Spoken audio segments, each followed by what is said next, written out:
رمضان مہینے کے بعد جب شوال کا چاند نظر آتا ہے تو پہلے دن ہم لوگ عید مناتے ہیں، اور یہ ہماری دین، ہمارے دھرم کا ایک بہت اہم حکم ہے۔ ہم لوگ یہ نماز مسجدوں میں نہیں بلکہ عیدگاہ میں آ کر کے ادا کرتے ہیں، اور ہمارے نبی نے ہمیں بتایا کہ یہاں آ کر کے عبادت کرنے کے بعد ہم اپنے اوپر والے مالک سے جو مانگتے ہیں وہ ہمیں ملتا ہے۔ اس لیے ہم لوگ یہاں آتے ہیں، آ کر کے نماز ادا کرتے ہیں۔ یہاں سے ہم اپنے مسلمان بھائیوں کو زندگی کیسے گزارنا چاہیے اس بات کا پیغام دیتے ہیں۔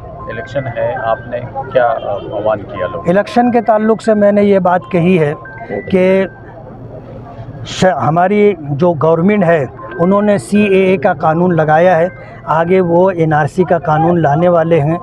ان دونوں قانونوں سے ہم کس طرح ایک ہندوستانی ہونے کے اعتبار سے محفوظ رہ سکتے ہیں، اس کے لیے ووٹ دینا ضروری ہے۔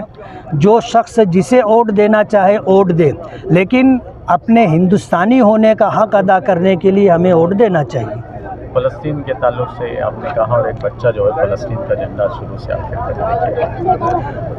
کیسا ہے کہ انسانیت کے ناطے پوری دنیا میں جہاں کہیں انسانوں پر ظلم ہوتا ہے، ہر انسانیت کا درد رکھنے والے کی ذمہ داری بنتی ہے کہ ایسے مظلوم لوگوں کی حمایت کرے، ان مظلوم لوگوں کو ان کا حق ملے، اس کے لیے ہم کوشش کریں۔ ہم ہندوستان میں ہیں اور فلسطین یہاں سے اتنی دور ہے کہ ہم ان کے لیے کچھ بھی نہیں کر سکتے، تو ہم نے لوگوں کو پیغام دیا ہے کہ ہم نہیں کر سکتے، لیکن اس کائنات کا بنانے والا جو اس کا مالک ہے وہ سب کچھ کر سکتا ہے۔